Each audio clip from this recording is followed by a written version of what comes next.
Hey, you two. How's it going? So,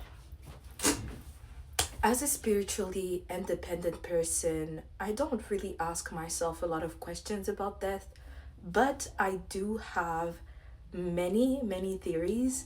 So, let's talk about it together and see what y'all resonate with.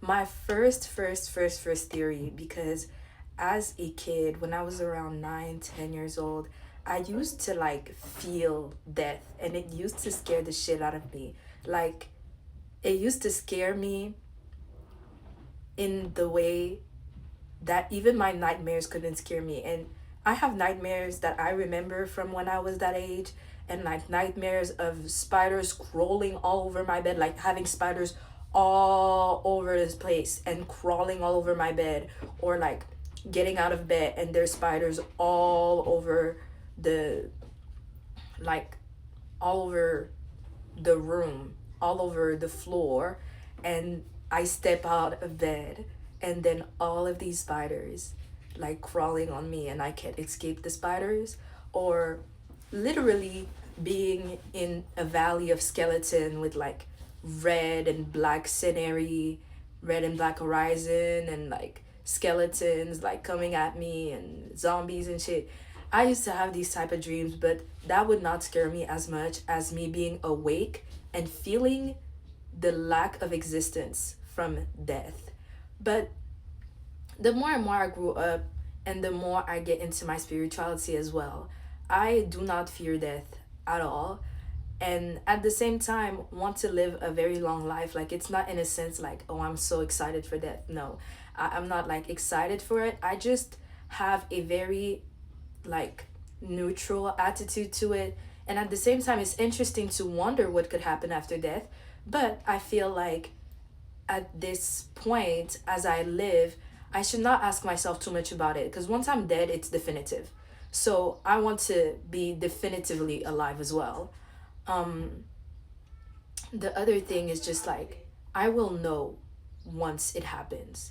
I feel like everybody has experiences of coming back from the dead, and their experiences kind of like just reflects what they already believe, which is one of my theories. Is whatever you believe happens after death do happen, or whatever your state of being is, like your general state, your general frequency, what you frequently engage with in this life, the elements that you frequently engage with in this life becomes your frequency, and then your frequency becomes what happens after your death. So kind of like a sort of karma, but maybe not even in the sense of reincarnation, maybe just even in a sense of imagination. You know, those like few minutes where you just have that film in your head before you die, because your brain, your nervous system is still kind of operating, but you know, you're dead technically.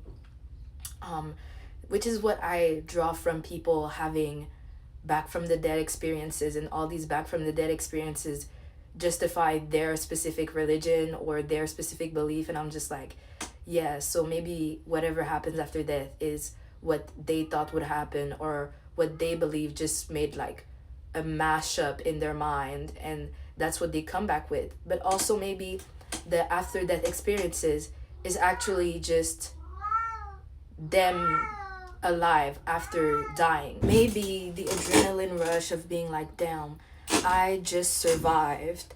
You know, your body fighting to survive, and then it comes back and it makes up all these crazy things in your imagination, and you think this is what you like lived after death.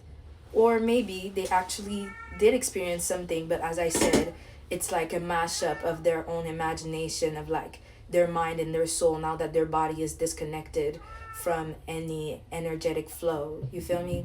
So that's one of the theories. The other theories is complete void, and this is the one I like the most. And I feel like this is the one that is like a more acceptable answer, or an easier answer to actually see and justify, like literally just not existing anymore. And I feel like this is something that can bring peace to people. A lot of people are scared of that, and this is what I used to be scared of as a kid too. This is what like used to like keep me awake, and like I don't want to sleep because sleeping feels too much like not existing. But also, now that I think about it, I feel like non-existence has such a close relationship to the unity of the divine, and just being so. Don't mind my cat. Like, I promise, don't mind my cat. He's being dramatic. I I'll be back. No, I'll be back. Sorry, it's my baby, y'all. So the void feels closer to the unity of the divine, because like closing our eyes when we pray or we meditate, I feel like this is what we do in order to get closer to God, to the divine, because when you close your eyes, you see nothing. And nothingness by default, in like its own realm, a realm where there's nothing, a realm of pure void, pure nothingness. The nothingness is the one thing that is everything. And therefore, it's zero, one, and all. Just like a computer code and the code of reality itself. And it's not even ironic, the zero is the one in that case, but like the absence is the presence. And even when we think of the present moment while we're alive, it's like there's always just the present moment, whether past or future, all that is experienced in the present moment. Your past is just a memory of a moment you were present in. The future is just an imagination of a moment you will be present in. And so the present is eternal. But just as the void is eternal when you really meet it at this place. And that's why for me it feels more likely that it's just the void. But then if we observe our reality the same way presence can tell us about absence and absence can tell us about presence, because it's like, it's not even ironic, because it's just like magnetism, right? A magnet, the energy is coming from the center, but it's going to two different poles just to come back to its own center. It's like reflecting on itself, just like absence, zero, and presence, one, reflects on itself. But really, is it zero and one, or one and minus one? Minus one is like the absence of absence. I don't know, which is kind of presence in a way, right? I don't know. This is something I'm still thinking about. Like, this is something I come back to all the time. This is really the foundation spiritually that I found for myself. It's just the void. And it makes me feel so peaceful about being alive, and so peaceful about the fact that I don't need to fear death, because also it's something that we all know. We all know we all have to go through it, right? At some point. So why fear it while you're alive? Why live with this fear if it's gonna come anyways, right? And when it comes, it's definitive. So let's be definitively alive. The other thing is, like, when we observe life, all dualities, and so presence and absence seems to be a duality that is united in itself, just as a magnet in its energy. The two poles are united in the magnetic center, right? We see that things have a cycle, right? And so reincarnation is also likely in my mind, but I feel like you'd have to go through the void first, right? You'd have to not exist and then find another perception of existence to experience yourself in.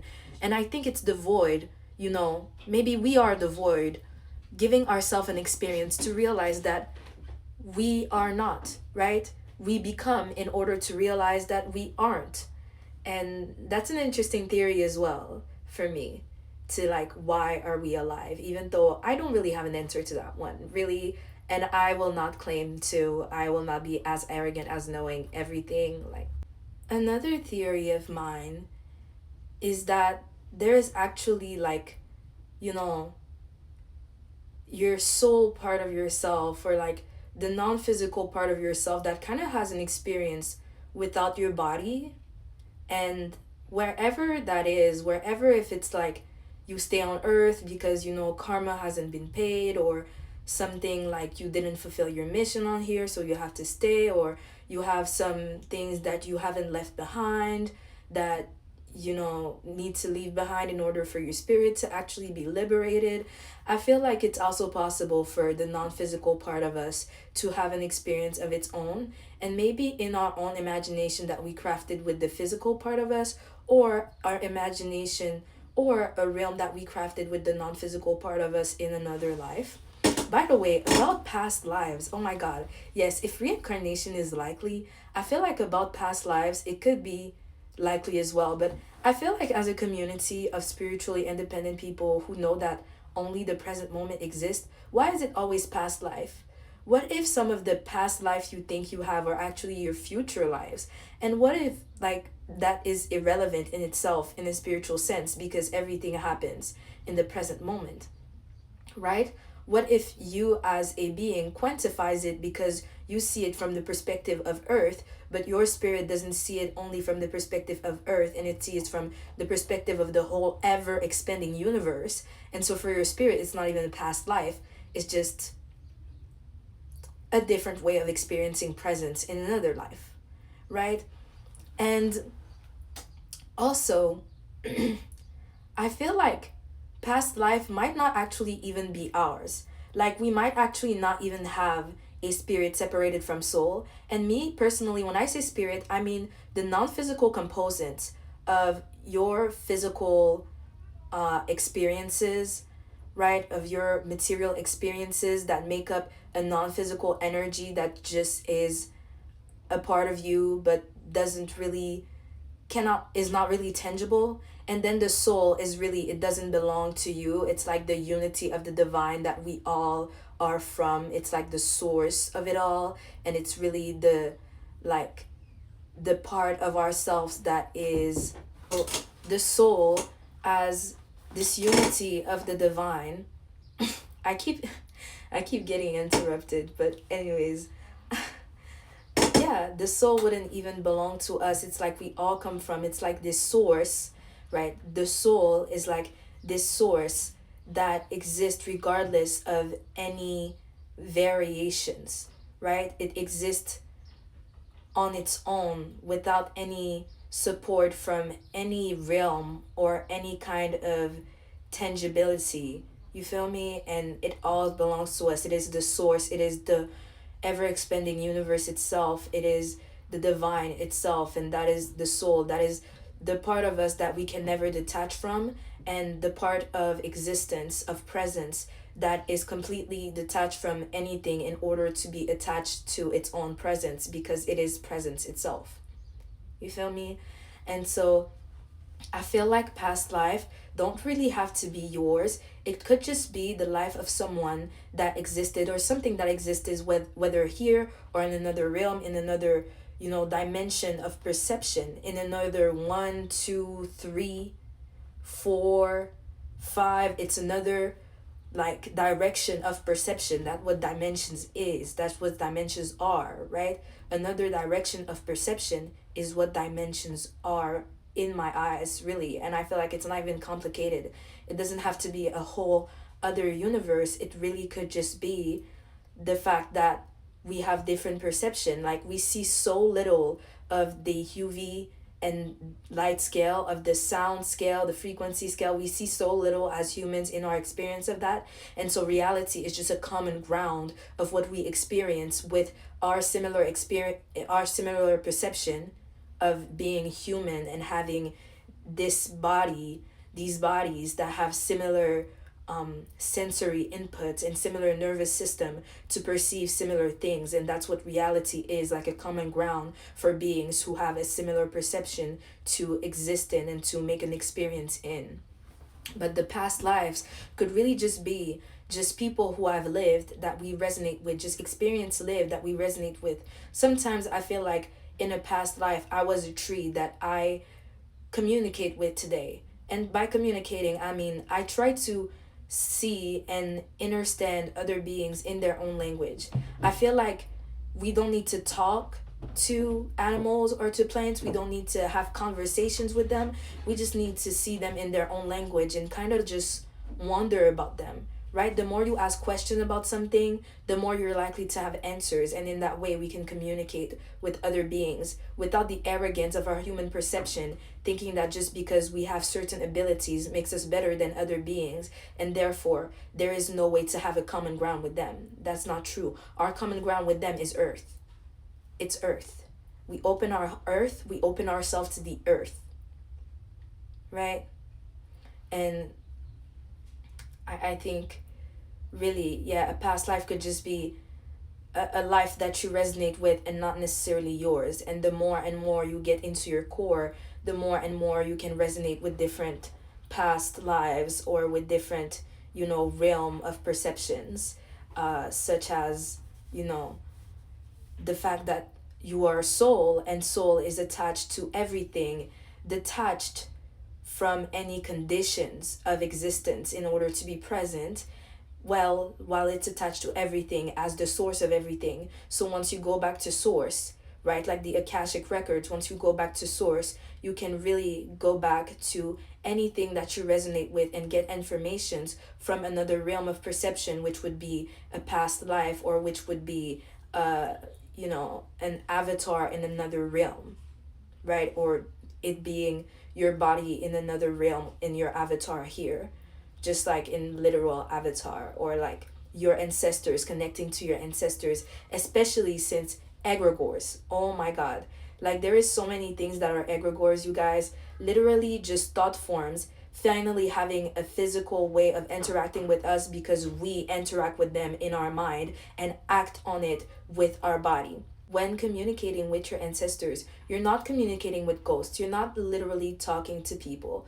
What you're doing is taking the information that they pass down to you through your own body, because your body is made up of your parents' body, and it's made up of their parents' body, and it's made up of their parents' body. So basically, your body is like an upcycling of your ancestors' body, and the information that they have can be also upcycled in your body, and that way you can communicate with your ancestors through your own body, but you can also communicate through your ancestors through the culture. And culture, I saw a video of a woman making a very important distinction between culture and heritage. Culture is something you do without even thinking about it, and it's just like in your community, that's just how it's done. But it becomes heritage once you become conscious of the fact that it's just your community that does that, and it's just not like the usual or casual that everybody the way that everybody lives. So once you realize that your way of life is not just like the way that everybody lives, and that's something like specific to your community, it becomes an heritage. Once you're able to dissociate just a simple way of life to, oh, this is our specific way of life, culture, and then heritage. And so in your culture, in the way that they just existed, and then pass that on to memories that your parents and their parents and their parents and their parents made and passed down from your grandparents, making memories for your parents, and then your parents making memories for you in the same way with the culture of how they express themselves, you also hold their expression, and therefore you can communicate with them through these expressions, right? And so another thing, like maybe you go back to the ancestors, you go back to the earth, and really with your body, literally, your body is transmuted and your consciousness is transmuted in the way that your body is transmuted. That could be another thing. Next episode. See y'all. Thank you for tuning in. Hope you tune in again, and hope you resonate.